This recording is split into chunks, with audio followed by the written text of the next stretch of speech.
Gently close your eyes.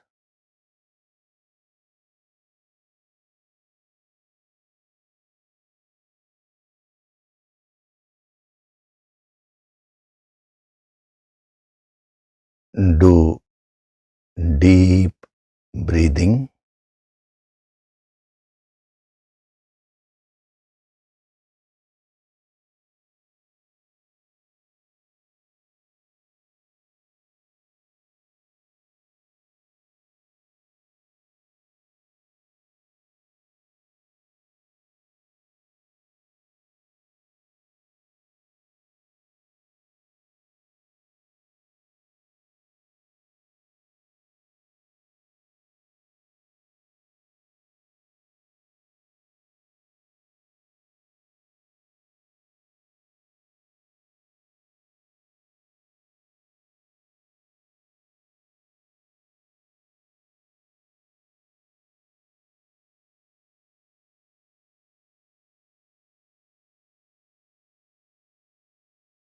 We'll chant Om once together.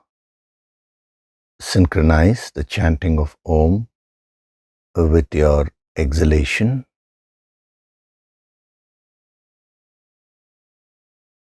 Breathe in.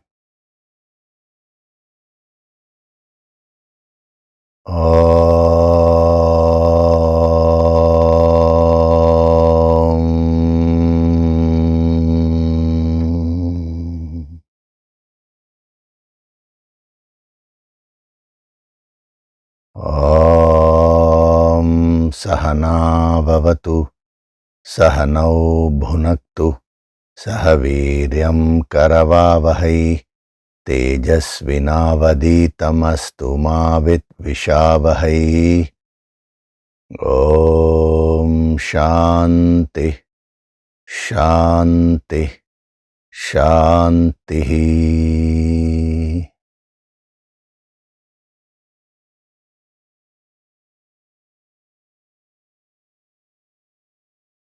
Gently open your eyes.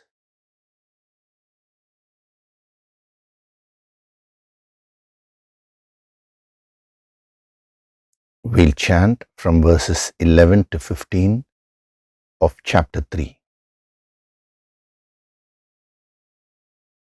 Devan bhavayatanena Devan bhavayatanena Te deva bhavayantu vaha Te deva bhavayantu vaha Parasparam bhavayantaha Parasparam bhavayantaha Shreyah paramavapsyatha Shreyah paramavapsyatha Ishtan bhogan hi vo devaha Ishtan bhogan hi vo devaha Dasyante yajna bhavitaha Dasyante yajna bhavitaha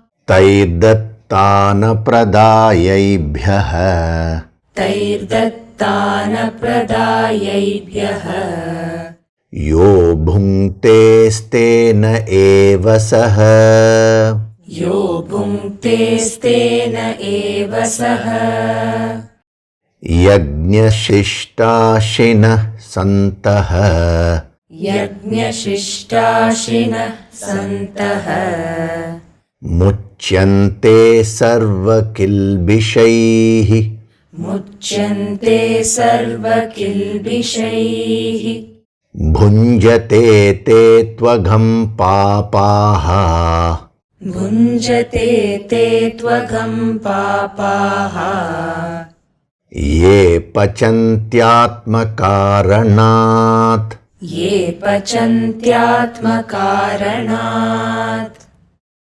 Annad bhavanti bhutani Annad bhavanti bhutani Parjanyadanna sambhavaha Parjanyadanna sambhavaha यज्ञात् भवति पर्जन्यः यज्ञात् भवति पर्जन्यः यज्ञः कर्म समुद्भवः यज्ञः कर्म समुद्भवः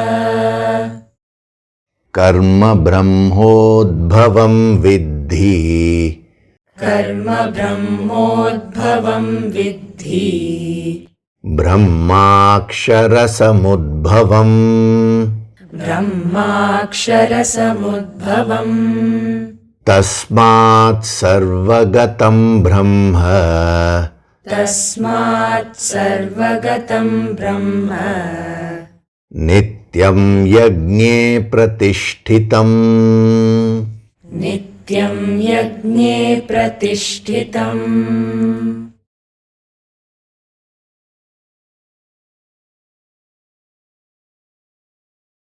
Hari Om, and a very good day to all of you.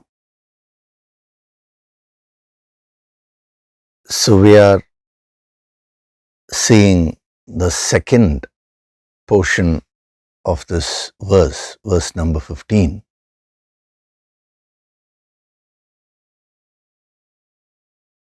Which has actually two portions. The first portion, wherein he says, Tasmat Sarvagatam Brahma. That is, he introduces this principle of all-pervading Brahma, all-pervading reality, that which is way, way beyond the human intellect. And then the next portion is Nityam Yagne Pratishtitam. He does the grounding. He brings it back to your sadhana level. And he says that Supreme Brahman is ever established in Yajna. In Yajna means in the principle of Yajna.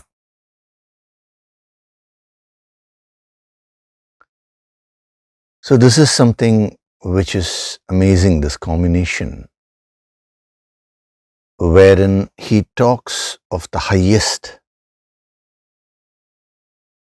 in one portion, and then in the other portion he brings it down to your level, and he tells you how you can start getting connected to that infinite.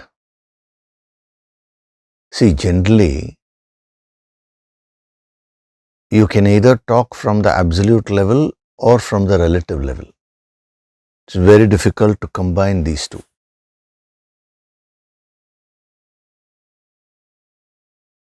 But these great masters have achieved what is normally not possible. What normally we would say is impossible has been very easily achieved by these great sages. So this is the capacity which a supreme master has. In one moment, he can take you to the highest. That is, he can give you that glimpse. And next second, he can bring you back here and give a practical principle.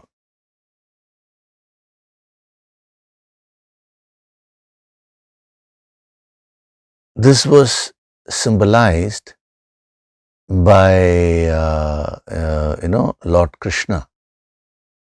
When he was a child, the incident is that he ate mud, and when his mother, Yashoda, who was seeing him as a son, now she came and said, "Didn't you eat mud?" He said, "No." "Then open your mouth and show." And when he opened, he showed the entire universe, the cosmos. And when she saw that, she immediately fainted. And then he brought back the level instantly. So when she woke up, she again, was deluded by the Maya Shakti. And she again saw him only as her little son. So just a few moments before, he gave her a very vast experience. Few moments later, it was the grounding. Many instances are there in our Puranas like this, Very interesting. Once when Krishna was talking to the gopis, they were all worshipping Lord Narayana. Now, they didn't realize that Krishna, to whom they were very close, was an avatar of Narayana. So what happened was, when Krishna was standing and they all looked at him, and they asked him, can we ever get a glimpse of Lord Narayana? This is the irony, They are directly in touch with the Purna avatar of Narayana, and they are asking him, when we get a glimpse of Narayana? So to which he said, I can do something, I can guide you. So because they had so much of love for him, whatever he said, they were prepared to do. So he said, you close your eyes, and he guided them through a meditation process. He gave them an empowerment, a very powerful empowerment. And in that, for a second, they experienced the energy of Lord Narayana. They could, they wanted to see the supreme energy in a form. They wanted to see the face. So that experience was given to them. So they were all in such deep meditation, so much of bliss they were experiencing, seeing Lord Narayana himself. And then Krishna said, now you can open your eyes. So they came back from that meditative state and they opened their eyes. And when they opened their eyes, they were stunned because they could see the same face in Lord Krishna just for a second. And they were stunned and shocked because the way they were relating to Krishna was not from the highest level. So they were so stunned. For a split second, he gave them that experience, and then he immediately again weaved the Maya Shakti. And before they could even register what had happened, he grounded them. Because if they remember that when they are not prepared, what will happen is they will not be able to relate to him. So the Maya Shakti is used for a positive purpose by the great masters. So they uplift the student and give the student a glimpse. That also they do. And then they also weave the Maya Shakti and bring the student back. They bring the student back to the practical level, because that is the level which actually the student belongs to. Now he or she has to do sadhana. So the whole exercise of giving a glimpse is to inspire the student to be consistent in his or her sadhana.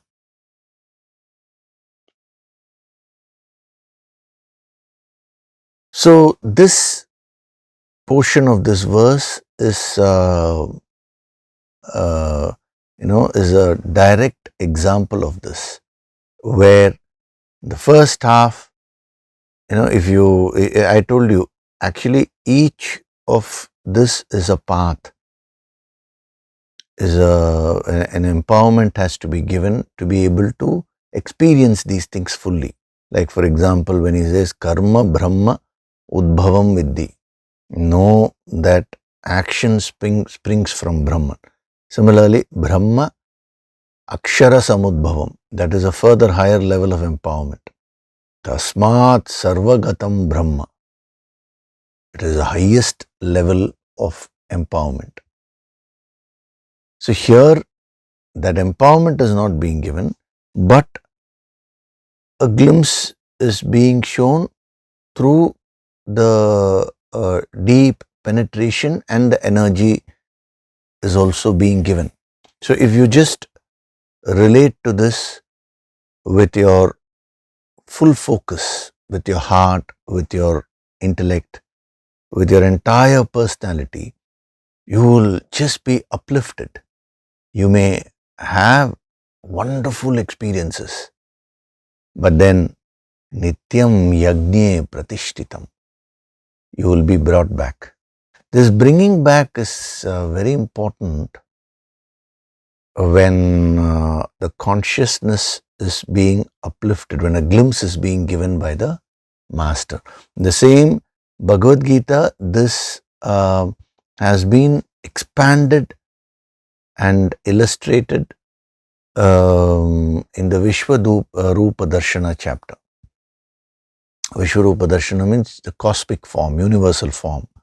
So when Arjuna asks Krishna to show the universal form of divinity, now Krishna says you cannot see that with these two eyes. It's not possible, because these eyes are physical. You require the divine eye, the third eye has to be opened. So he temporarily opens up the third eye and gives Arjuna a glimpse.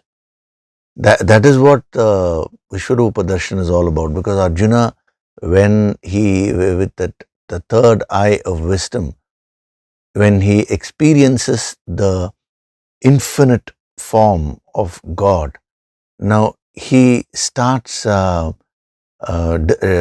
starts describing that. That is how that chapter so beautifully goes, And what is interesting is Arjuna is actually not ready for that experience. If Krishna had continued like that for some more time, now Arjuna would have become very imbalanced, because energy was too much to take for him. Therefore, he himself requests Krishna. He says, no, I don't want this. I don't want this anymore. Can you bring down the level? Can you come back to your gentle form? He says. And immediately Krishna says, yes. And he grants that wish of Arjuna. What is that entire chapter trying to tell you? It's the same principle only. On one hand, the master uplifts the student, gives a glimpse of a level at which the student is not established right now. The student, let us say, is at 10% level. Now the master shows what is at 20% level, because that will give that inspiration. Once you see that, once you experience that and come back, now you will start doing your sadhana consistently, because you will want to get established in that level. But then the master cannot continue with that, because the student will not be able to take it. It's way beyond his or her level. So he will again come back and give the sadhana principle. This is how a master actually guides the student. He gives the empowerment, uplifts, gives the glimpse, again brings the student's consciousness back, gives the sadhana principle. And when that empowerment is given, the student will be able to do that sadhana. That is why even in all these empowerment courses, when those sadhana materials, the meditation, special meditation materials which are given to the sadhaks, it is mentioned, that don't share this with people who have not done who have not received the empowerment energy. Generally, don't share your sadhana materials with anybody else. Don't use another person's sadhana materials also. That is a general rule. But especially with empowerment materials, if a person who has not received the empowerment suddenly listens, gets access to that sadhana material, and if some energies awaken, that person will not be able to take it. A lot of balancing has been done for a sadhak who attends the empowerment. Balancing through this principle only. That is, raising the consciousness by transferring the energy. That's what a master does. This is called Shaktipat. Shaktipat means transferring the Shakti which will raise the consciousness of the student, and then bringing the consciousness back down, and the sadhana principles are established.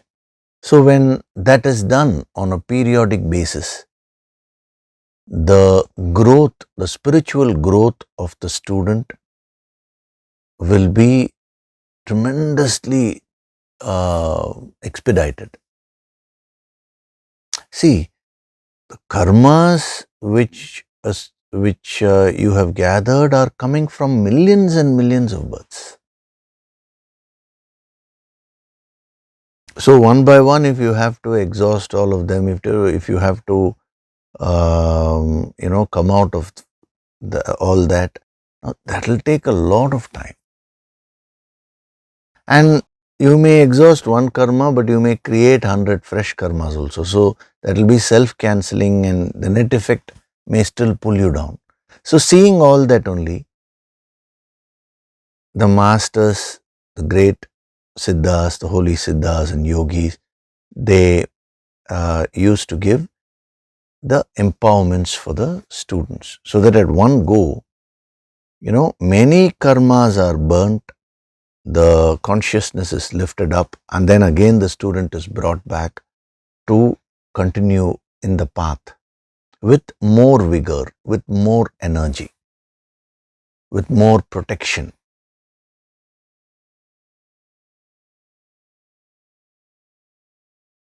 So here the yogic depth is being given.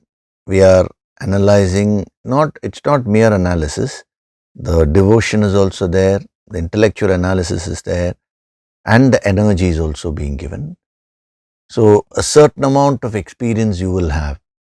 But when we have the higher empowerments, and when these as you get more and more prepared, when the actual empowerments are given for this, that energy will be at a different level. So this also prepares you for that. That's why I always say, for a good sadhak, these empowerment topics and all really do not matter. Each year one topic is being given, but that is more for newcomers. But otherwise, for a very serious sadhak, the topic, what is being said, all these things do not matter. Oh, a direct uplifting of consciousness is going to be given, an opportunity to do intense sadhana in the presence of the master, by using the higher Shakti of all the great masters. So that opportunity, that's all a sadhak, a true sadhak will look for. So this word tasmat actually symbolizes that. Last week I had explained to you. So you may conclude something in a logical way. That is what we call as an intellectual conclusion. You may analyze the pros and cons and then say this is what is correct. Or you may conclude something through intuition. That is called intuitive conclusion. There are many things in life where logic cannot be applied. There are two beautiful tools which have been given to you. Certain things you need to intuitively feel, what they call as a gut feeling, they say, no?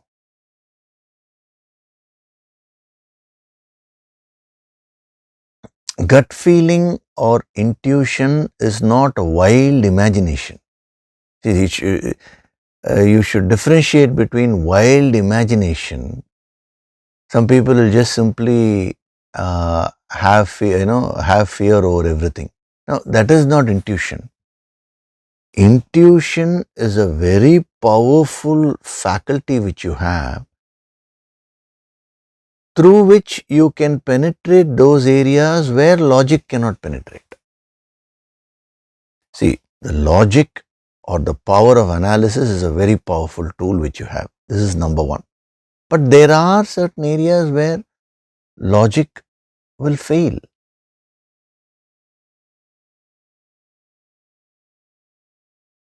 For example, if you want to understand an emotion, you can understand an emotion only by feeling it, not by analyzing it. The analysis of an emotion will prepare you, but the true understanding of an emotion will come only when you actually feel it, when you feel that emotion.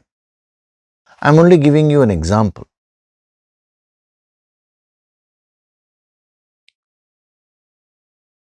So in spirituality, now which tool should you use? Logic or intuition? Both.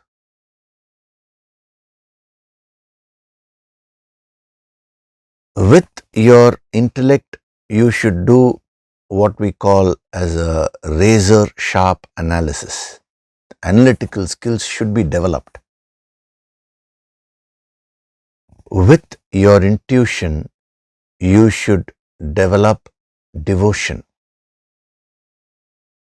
And when you combine these two forces within you, number one, logic, and number two, devotion, now what will that lead you to? That will lead you to a personal experience. This is the third way of concluding. When you experience something personally, now that is the best way of gaining wisdom, no?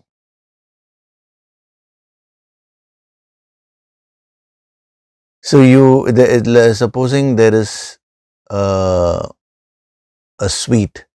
Now you learn about all the ingredients. What is that sweet exactly? Sweet is made up of sugar or jaggery, whatever, and it's made up of this ingredient, that ingredient. All this is the logic. And then you intuitively try to feel how that sweet will taste. To a certain extent you can. Your mouth will start watering. If it is pure logic, that will not happen. So now, do these two things actually give you the full wisdom? No. Then when you take the sweet and actually when you start tasting it, it is a corroboration of your understanding and what you intuitively felt, and it is much more. That completes your wisdom. So this word tasmat actually symbolizes the full wisdom which as a sadhak you are supposed to gain. And from where would you start? Start with these two faculties within you, the logic and intuition, jnana and bhakti. So when it comes to logic, it should not be uh, analysis without any purpose, or you should not slip into over analysis. When it comes to bhakti, you should not slip into blind faith. So that is that is where you have to be careful. So if a person is able to use these two faculties of logic and intuition and develop, and if he is able to develop both jnana, knowledge, and bhakti, devotion, they both combine together, and that gives you the full wisdom in the form of direct experience. Tasmat, therefore, when a master uses the word tasmat, he has completely merged the logic and intuition, the jnana and bhakti, and he has gained that powerful personal experience. And then he is giving out his conclusions.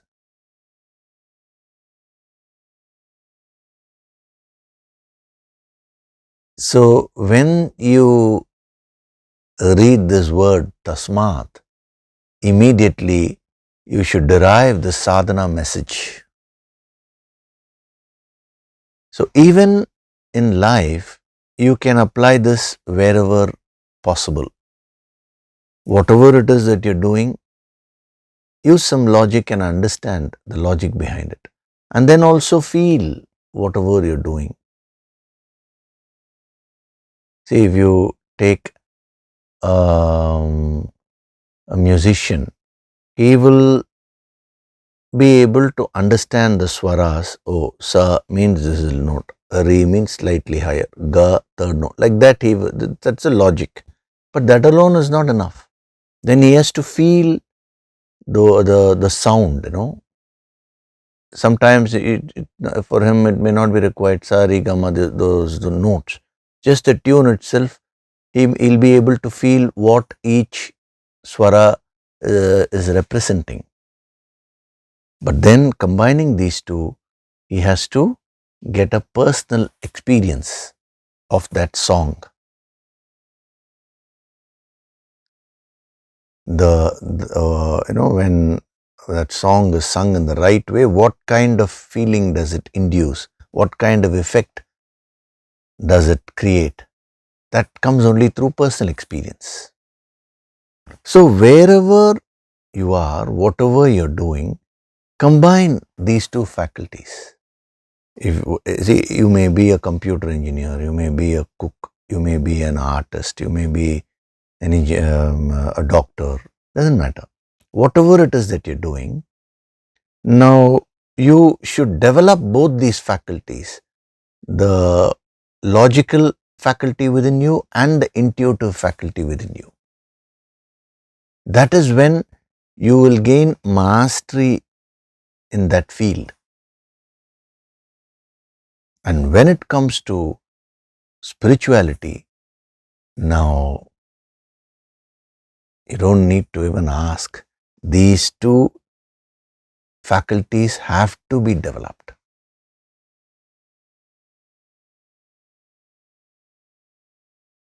So that's why even in our sadhana path, whatever is being given to you, we are following the same principles only.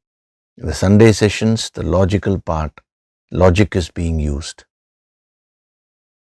The chanting, earlier we used to have the bhajans also, and towards the end, in a yogic way, it was sung. But in the online format, that is, till now, how the people have been trying to see how to implement it, but that has not yet been achieved. But it doesn't matter. Even the chanting part, Why all the chanting part and all? Even the emotion with which the logic is being explained is devotion. He's opposing the same thing. Tasmat sarvagatam Brahma. Therefore, Brahman, God, is all pervading. Now, if it is given like that, there is no bhakti, there is no emotion supporting it. It's so dry. Tasmat sarvagatam Brahma. Therefore, the all pervading Brahma, that supreme reality. Can you see the combination of intellect and devotion? So all the sadhana materials which are being given to you are all aimed towards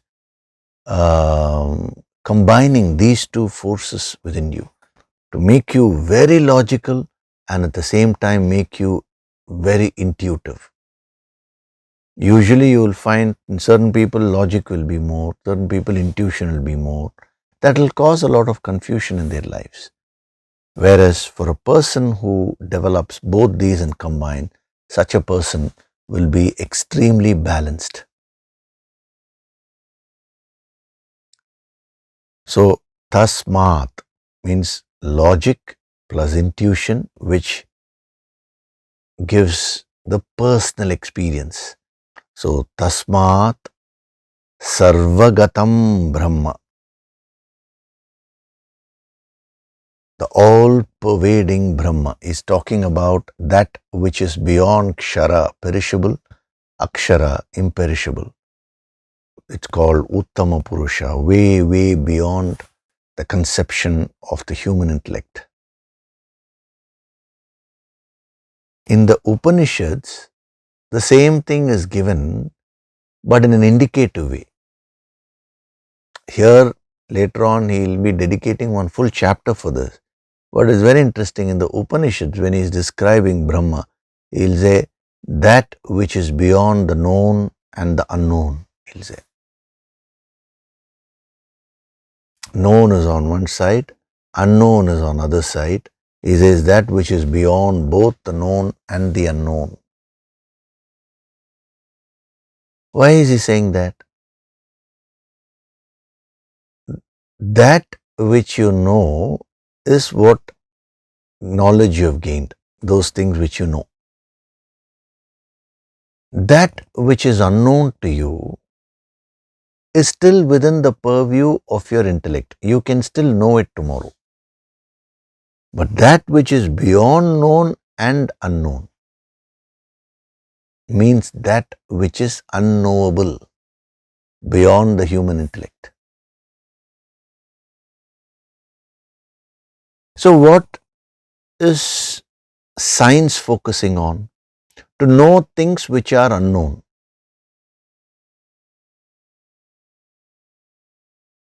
But all these unknown things can be known at some point of time. Today you may not know it. Tomorrow it may come under the purview of your knowledge. So science is exploring the unknown. From the known, it is exploring the unknown and trying to know more and more things. Now, what is spirituality exploring? Not the unknown. It is exploring the unknowable. So actually spirituality is not against science. So science says there are two things, known, unknown. Spirituality says there are three things, known, unknown, and that which is beyond the known and the unknown. That is the unknowable. You have to drop your individuality completely, and only then you can experience that infinite totality. So the word sarva is such a powerful word. Sarva means everywhere, everything.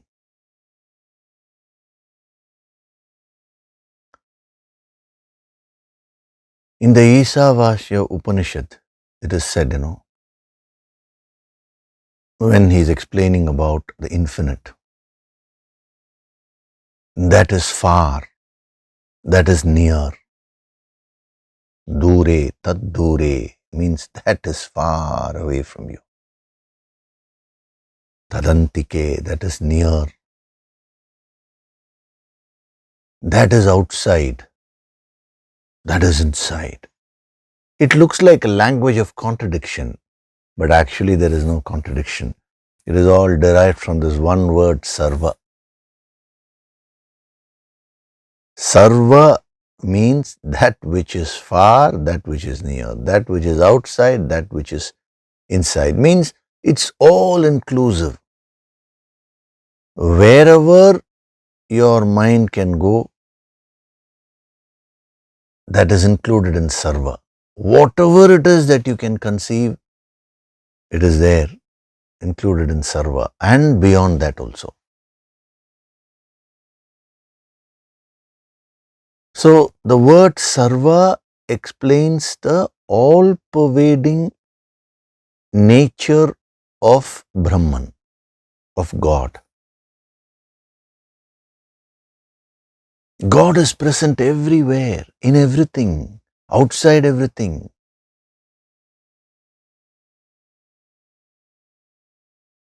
Far, far away from you. Sir, is God there? Yes. Then what about here, near me? The same God principle, the same energy is there.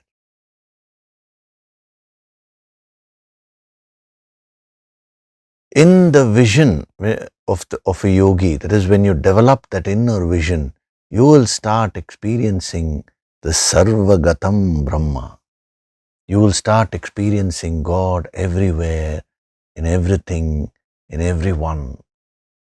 You will start experiencing God inside, outside. It's a different frequency altogether. You cannot forcefully try to imitate such things.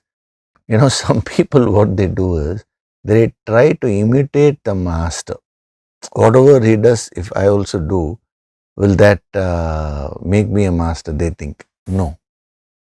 You see, a master is there. You will find later on, all the followers will just try to do exactly what the master had done. Same kind of dress they'll try to wear, same mannerisms they'll try to do,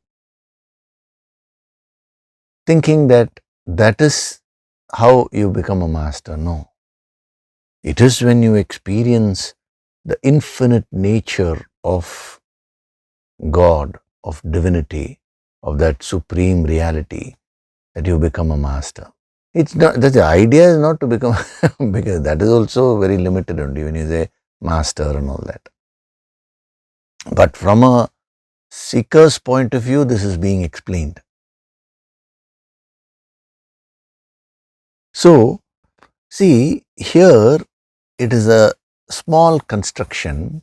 One is he has used the word sarva,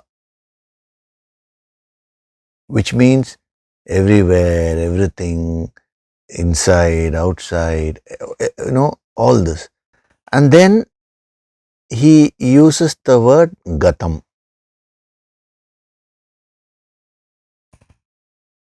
Gatam is another very interesting addition to sarva. Gatam means that which is already gone. See, this is what you need to understand. Words fall short when these great masters are trying to explain that infinite. Because infinite is beyond words, is beyond everything. So they are trying to explain the inexplicable. So many a times you will find the language of contradictions. It may not prima facie look logical. But when you understand the background from where they are coming, then only it will start making sense to you. So how do you explain the all-pervading nature of Brahman? He has combined the word going in past tense, gatam means gone, with sarva. Which means, supposing you ask, is God there far away from me? Yes. Not that the infinite has to go now. It is already there. It is already present. It is already gone. Oh, it has already gone far away. No, what about here right now? It is already here. It is not that now you need to bring it here. See, this is a very important point because many people, they think, when we pray to God, now God will appear in front of us. There is nothing like that. God is already present. So when we use the word invoking, one sadhak is, had asked that question long back.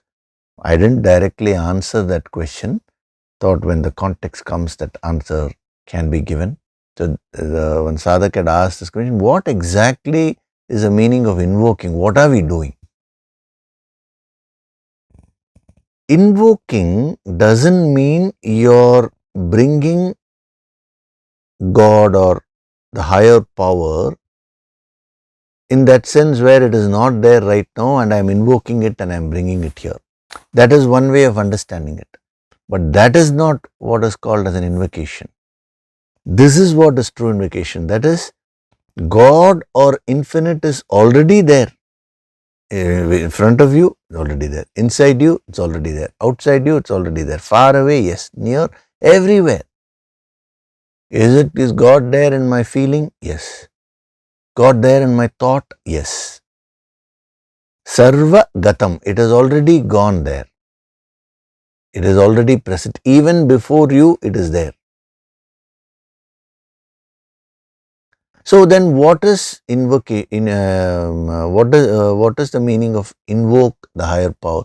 Many a times we say, no, invoke the Guru Shakti, invoke the higher Shakti. We say that, no?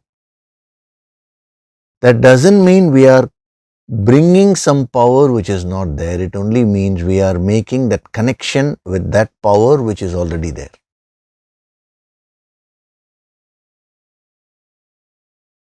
So if you want to invoke the higher Shakti, now when you say invoke the higher Shakti, now what in effect are you doing? The higher Shakti is already there and you're connecting your consciousness to it. That is the true meaning of invocation. So what is a temple? What is any place of worship? It is a place where you are supposed to make that connection with the infinite. That same infinite God is present outside the temple also. See, some people think God is there only in the temple. And even there, some people think, supposing there are two temples of the same God, no, here, in this temple he is more powerful, in that temple he is okay. Now, my request is, kindly come out of these limiting beliefs. God or infinite is present everywhere. Is that power there in that temple? Yes. Is the power there outside the temple? Yes. Don't think that unless you do a particular ritual only you're invoking God. It is not all that. Why did they keep a temple? It is a conducive place they built, they created, conducive for you to get connected with that infinite. Not that the infinite is present only there and not in other places. So, understanding this phrase, Sarvagatam, will immediately expand your consciousness, it will expand your mind, it will expand your intellect, it will actually expand your entire personality.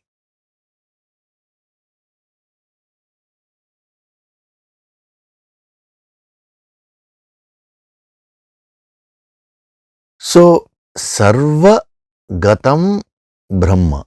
Just that, um, uh, those three words, they actually almost, we can say, we can't say 100%, but they almost capture the infinite. They are such strong indicators, like we saw no, the Shaka Chandra Nyaya, the branch and moon, that analogy. So this is almost the infinite, where if you just sit on it and meditate, you can experience the infinite. It's so conducive. He has constructed it that way.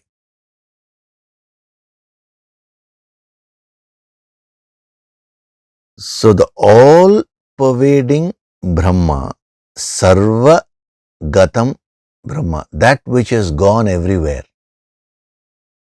What a phrase that is, When he says Sarva Gatam, that which is gone everywhere in terms of space, in terms of time, and in terms of causation. What do we mean by that?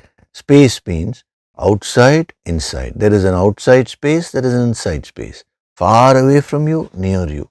Whatever you can conceive of space, it is already gone everywhere. Sarvagatam. Then you come to time. So right now, is God there? Yes. What about yesterday? Was that infinite present? Yes. What about tomorrow, sir? These are the three phases of time which you know, the present, the past and future. It has already gone to the future. That's why Adi Shankara said, Atma tu satatam prapta. There is an ever present reality.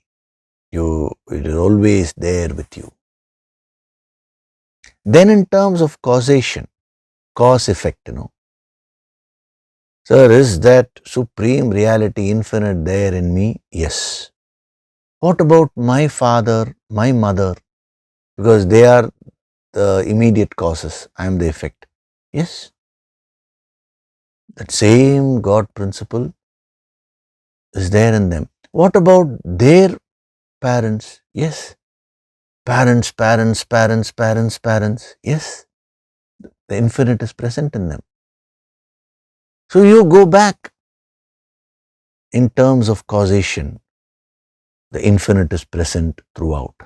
Then what about effect? What about my child, the child's child, the child's child? The same God principle is there? Answer is yes. So Sarvagatam means gone everywhere in terms of space, in terms of time, and in terms of causation.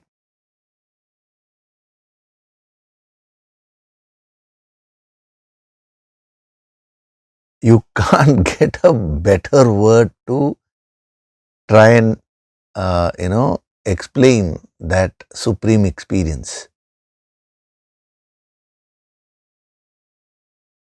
But there is one very powerful sadhana tip also.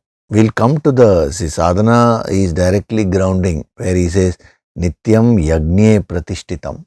He is going to come there. But even as we are getting into the depth of Sarvagatam, you should understand the implication. When God is there everywhere, where can you contact God? So God is there far away from me. So shall I contact God there? God is there in the past, in the future. So shall I go back to the past and contact? You can't. Can I go to the future and contact God? You can't.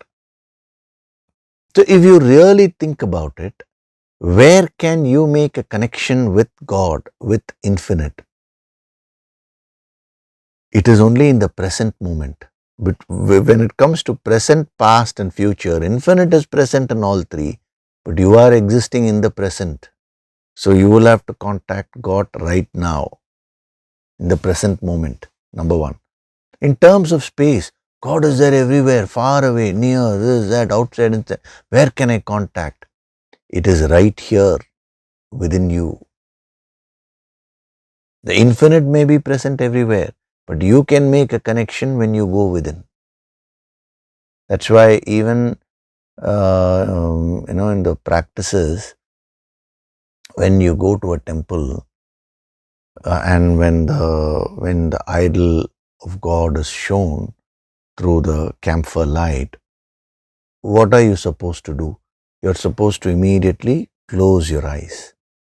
Now that external ritual is meant to make you go inward and experience that infinite within you.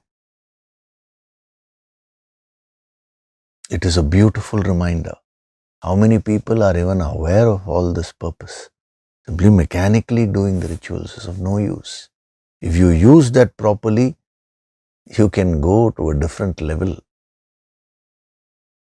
So in terms of space, where can you locate or God, or where can you get connected? Within you. In terms of time, when can you get connected to God? Right now. Sir, what about tomorrow? How does tomorrow come to you? It will only come to you as now, the present moment. How did the past come to you? Only as now, the present moment. So you can contact or make that connection only now. In terms of causation, how do you get connected to God? You forget about from where you came from, your lineage. You forget about what is going to be your lineage from here. Right now, you are there. You are a representation of all the causes of the past, and you are a representation of all the effects which are going to be in the future. But you are existing as this individual. So it is you, by being yourself right now, by going within yourself, you can make that connection with that supreme reality. So Sarvagatam Brahma, the all-pervading Brahma, that all-pervading reality, it is present everywhere. You are seeking God, here, there, and where is God? Anywhere you take, God is there. But then why aren't you feeling that connection? Because you have not yet made that connection. How to make it? From that Sarvagatam, you choose that space, that time, and that causation where you are existing, which is right now within you and as you are. That is a causation. So just rest in yourself as you are right now. If you're able to go within, even as you're listening to this is a sacred moment. Even as your eyes are open, if you're able to withdraw your consciousness and go within, you will start experiencing that energy.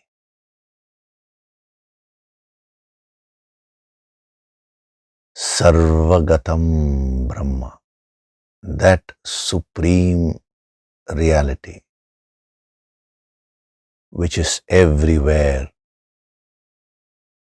which I'm connecting to within me right now as myself.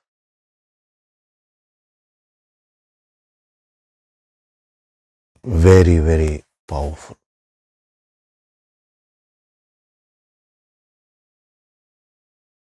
So, come out of these beliefs that God is in one place and God is not there in another place and all that. The question is, how am I to make a connection? If you are a true sadhak, you will not be asking these questions, where is God? Because God is present everywhere. How do I make that connection? That should be your question. The entire sadhana is to make that connection only. Any practice which is given by the masters is for you to make that connection internally, not externally.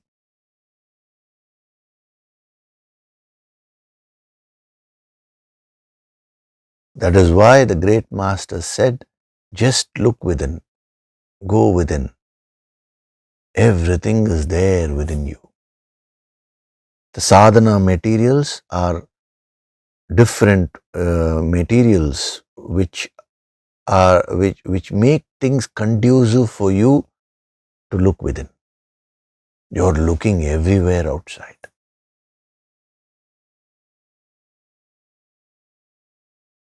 The extroverted nature of the mind is forcing you to look everywhere outside. Where is that infinite? Where can you make that connection right within you? When can you make that connection right now?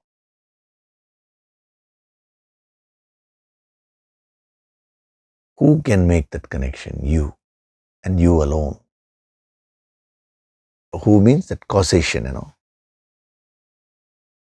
So Sarvagatam gives you that expansive vision of what that supreme reality is.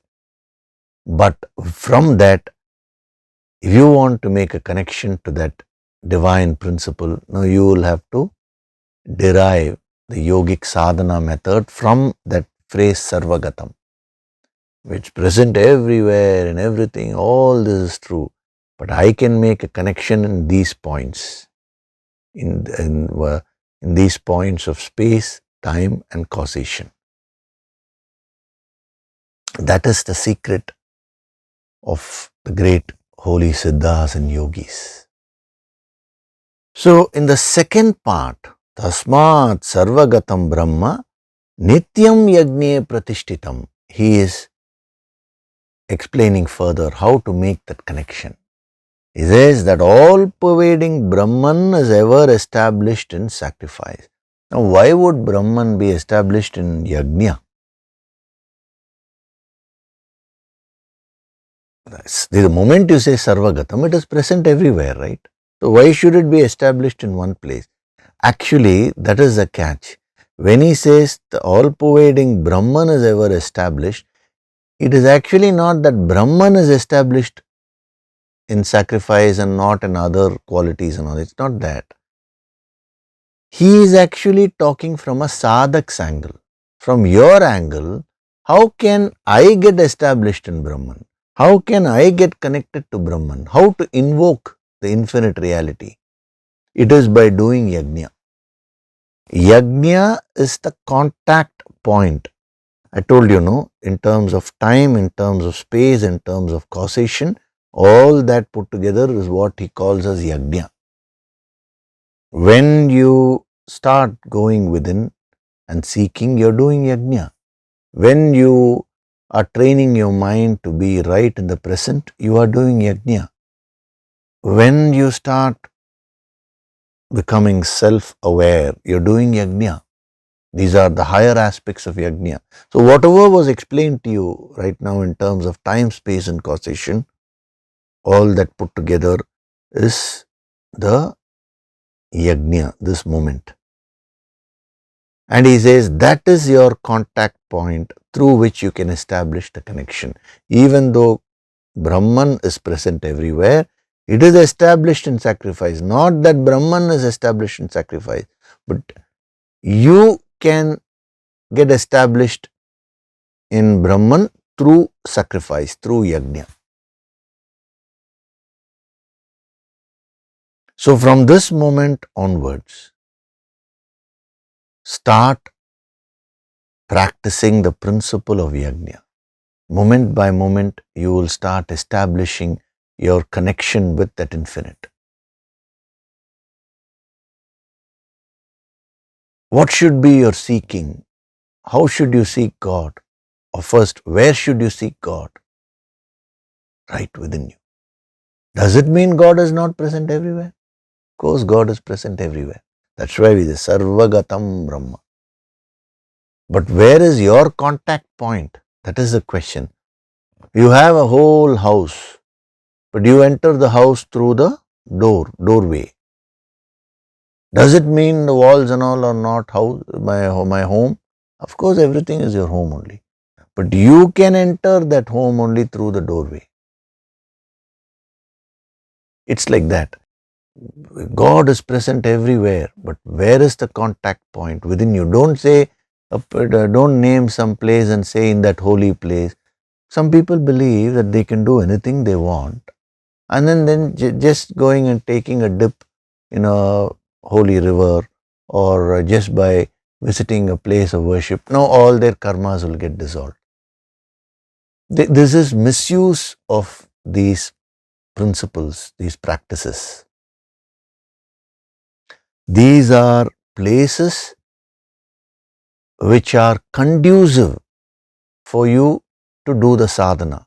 But that doesn't mean your sadhana is restricted to those places. The ultimate thing is, are you doing that internal sadhana?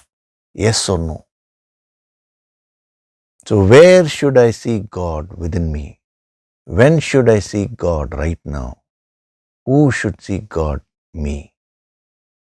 When you come into that kind of bhavana, then you're doing yajna. This is a summary of whatever we have done now till now. The yajna has been thoroughly explained, the different principles. So at each step, you have to incorporate those principles and start practicing. But this kind of summarizes the whole thing. So as a sadhak, you should aim to make that connection with God. A guru comes into your life to help you to make that connection with the infinite. You may respect the guru. You may have reverence for the guru. But a guru's aim is not to say that I am more important than God. No, that is what is happening today. A guru's role is to get you connected with God, not to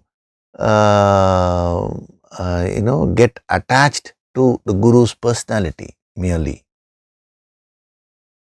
The connection with the guru is also a path to get connected to God only, ultimately.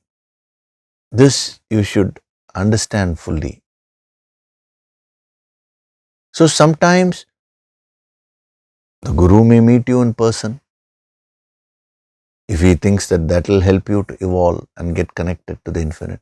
Sometimes if you want to meet him, he may say no.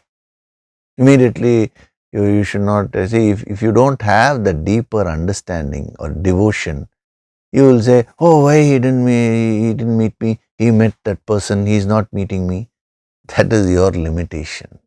It's a judgmental mind, With that, you should never approach a guru. If he says, I will not meet you in person, that is also going to help you only. Some message, some energy is being sent. Sometimes a guru may be kind. That is to get you established further, the higher. Sometimes he may be a little harsh. That is also to burn up some karma and get established in the higher. A true guru, a true master is always established in that infinite consciousness, and his only goal, his only focus is to get the student also connected with the infinite. If the student misunderstands the master and goes away, now nothing can be done. That's why I said both knowledge and devotion, both are very crucial. So, tasmat sarvagatam brahma nityam yagne pratishtitam. So, by doing yajna, by following the principle of yajna, you can get that connection with the infinite. Now, he will be expanding on all this in the next chapter. Chapter 4. He will divide all activities into several types of yajnas. And he'll say, you can do this yajna, you can do this yajna, you can do this yajna. Even in a simple thing like breathing, there is a yajna, he'll say. With this base, you will find it very easy to understand that and follow all that. When you're seeing, he'll say it is a yajna. When you're hearing, it is a yajna. When you're breathing, it is a yajna. When you're eating food, it is a yajna. When you're feeling, it is a yajna. Even when you're enjoying the senses, it is a yajna. If you approach it that way, then that sense enjoyment will no longer be a mere worldly experience for you, but it will become a doorway to enter the infinite. You may say, sir, that's sounding very nice. Sense enjoyment is a doorway. What you're understanding it as indulgence, See, the mind, however much these truths are explained, the mind interprets and understands in a way it wants to listen.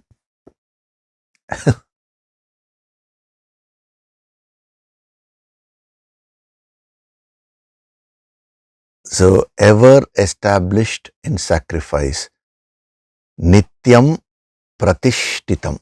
So, earlier he used the word sarva gatam.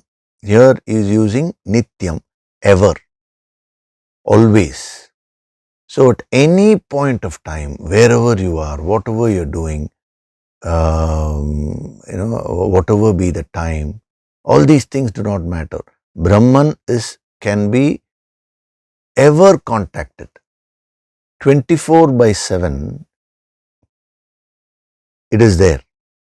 So at any point of time, you can make that connection. Sir, can you please tell me an auspicious time? When should I connect to God? Auspicious time is whatever time you choose only. Right now, this is the best time. Sir, I have missed now. What should I do? No problem. Next minute is coming. No, that is your best time now. Sir, my 10 years I wasted. Now, what should I do? Right now, this is the best time. Nityam. Yagnye pratishtitam. Don't worry about your past. It really does not matter. It does not matter at what level you are and what you've been doing in the past. All that can be wiped off with the higher grace, with the help of the Guru Shakti, just like that. You just have to bring that intention. If you don't bring that bhavana, that intention, then the Guru Shakti cannot help. Whatever be your past, whatever mistakes you've done, it really does not matter. Right now, if you're willing to put in that effort, do the sadhana, and move forward, that's all that matters. A master looks for that willingness in a student. He doesn't see at what level the student is in. He can guide a student so easily if that willingness is there.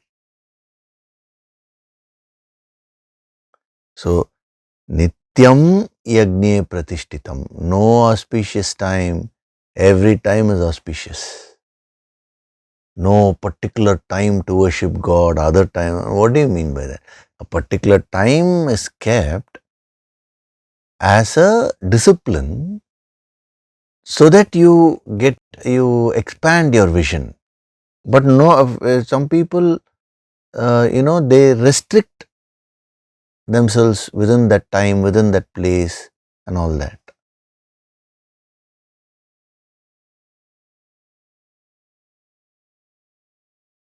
And the people are so gullible, and there are others who can, fool them so easily. They say, you don't worry, you send me some amount, I will do the puja for you, and I'll send you, you will receive the blessings. There are people who believe this. Your karmas can be removed only through your sadhana. Another person cannot do the sadhana for you.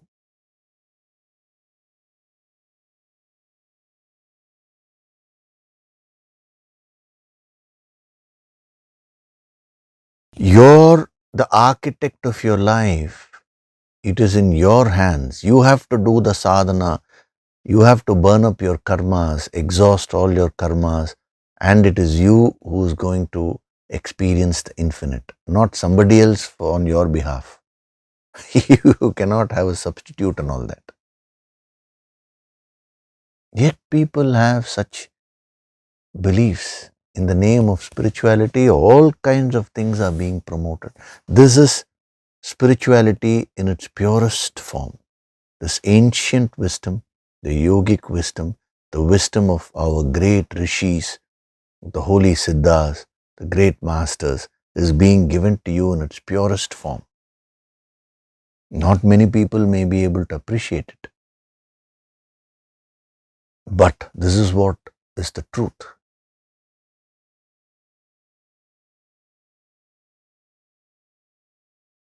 So therefore, tasmat sarvagatam brahma nityam yagne pratishtitam. From your, as far as, so he is grounded. He has come back to the grounding. As far as you're concerned, no need to get perplexed by the vastness of the infinite. All you need to do in order to get established is start doing yajna. Yajna means refining your activities, refining your emotions, refining your thoughts. All the principles which were given in the earlier verses is meant, they are all meant to refine your personality. Just start practicing them. Start doing your sadhana. What is the Yoga Sankirtan sadhana? It is a very powerful sadhana based on the principle of yajna only. It directly burns up the karmas, no? It will uplift your consciousness. So, doing yajna means doing your sadhana. Okay, so we will stop with that here. Very, very powerful. This whole verse itself is very powerful. So in the next session, we can move on to the further verses. If you really ask me, one verse or even one word can be taken, we can keep on getting into the depth of it. But the mind also requires some balance, between length and depth. So it's better we cover the length also a bit.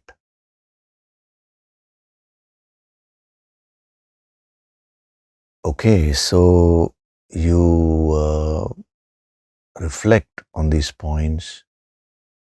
See, if this today's session may have dazed you, may have put you in a very deep state. Even after this whole session is over, now we're going to do the Nididhyasana meditation. So this will be installed. Now you will literally feel as if you're floating. Your consciousness would have been uplifted. So stay with it for a while. Immediately, as soon as the lecture is over, immediately you don't go and fight with someone. Don't do such things. Absorb that energy. Don't worry whether you've understood it or not understood. Anyway, it is beyond words. It's beyond intellectual understanding. So then what difference does it make whether you understood it this much or that much?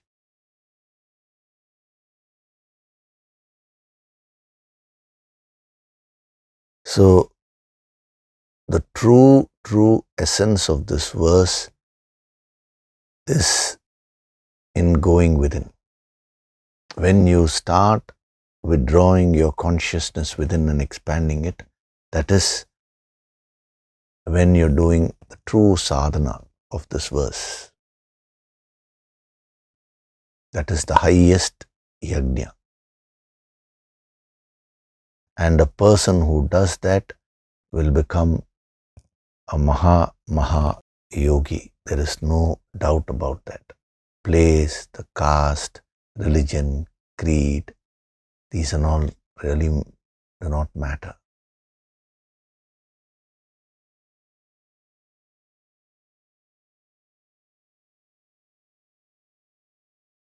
Okay, so now we'll do the Nididhyasana meditation. A little bit of this will be installed in the deeper layers of your mind.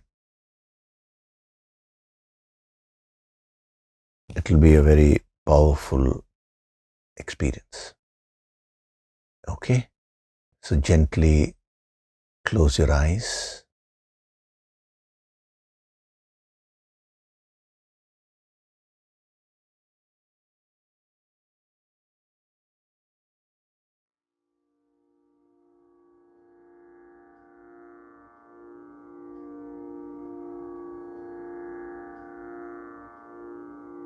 Do deep breathing.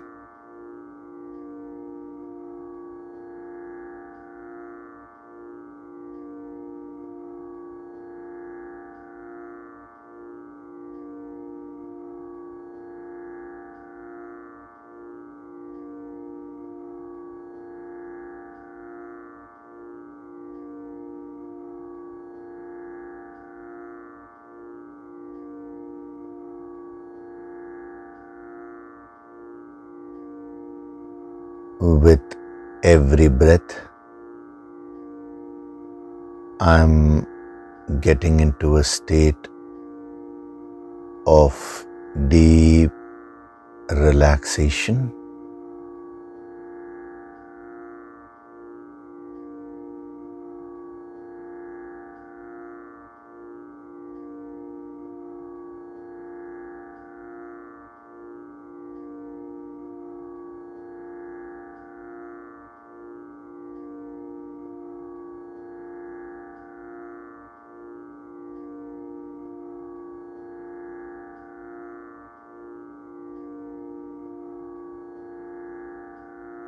Feel the divine vibrations.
With every breath, I am going deeper and deeper into myself.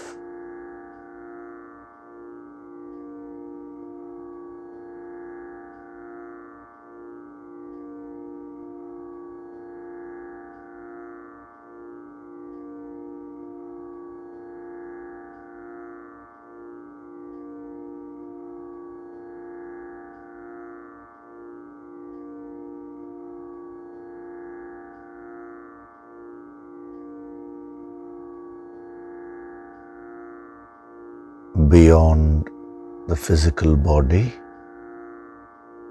beyond the various emotions and thoughts. lies that infinite supreme reality.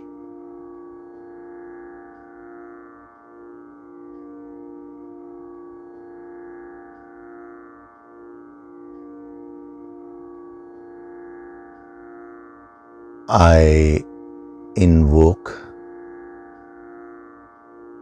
that Sarvagatam Brahma,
from this moment onwards, I choose to do my daily sadhana consistently.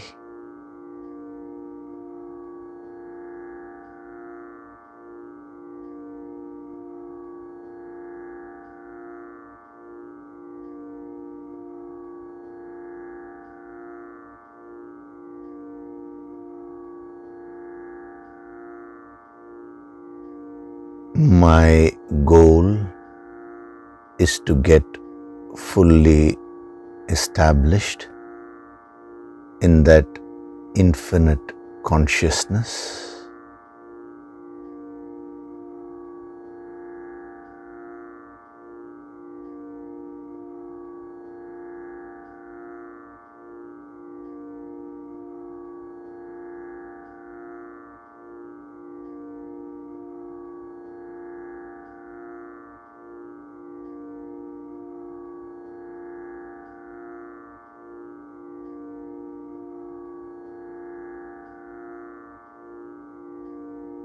I am Swayam Prakashit, self-illuminating.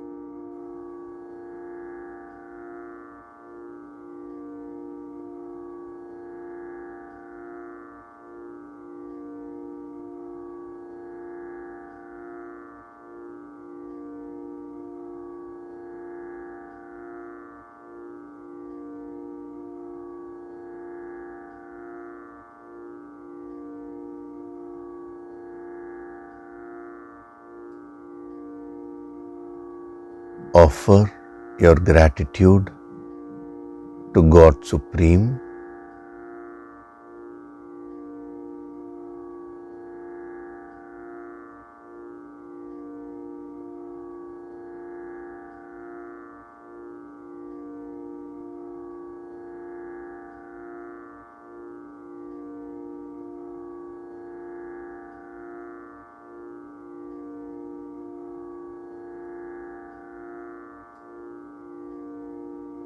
Offer your gratitude to your Guru and all the holy masters.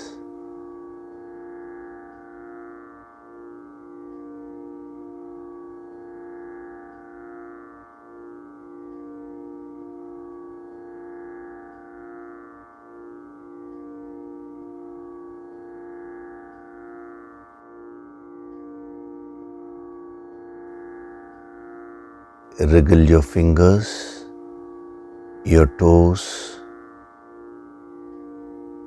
open and close your palms a few times. Rub your palms together to create a warmth.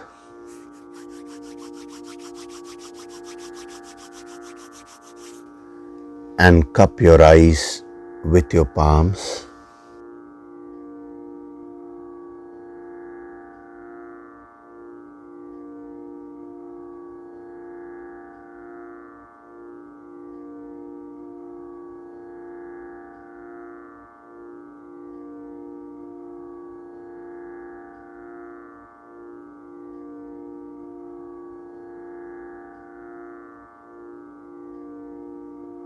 Gently rub your eyes, your cheeks, forehead, the top of your head, the back of your head, your neck, and slowly open your eyes.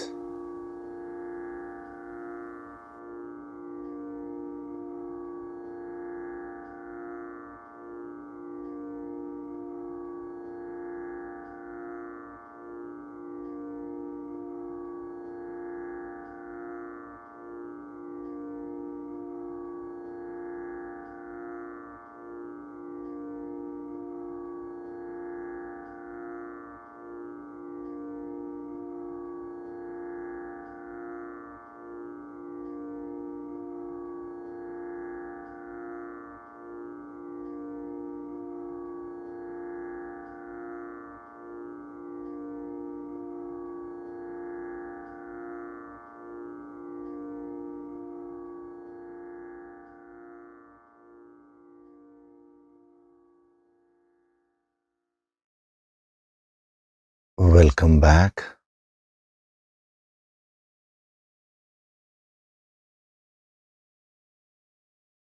Today we had a very deep and powerful session.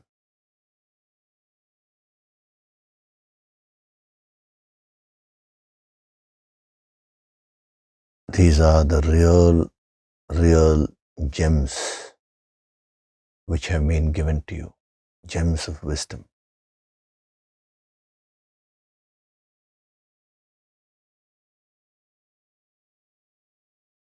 If you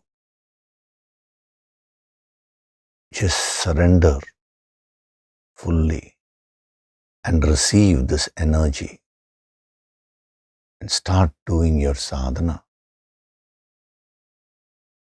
your whole personality will get transformed. You will become a divine personality.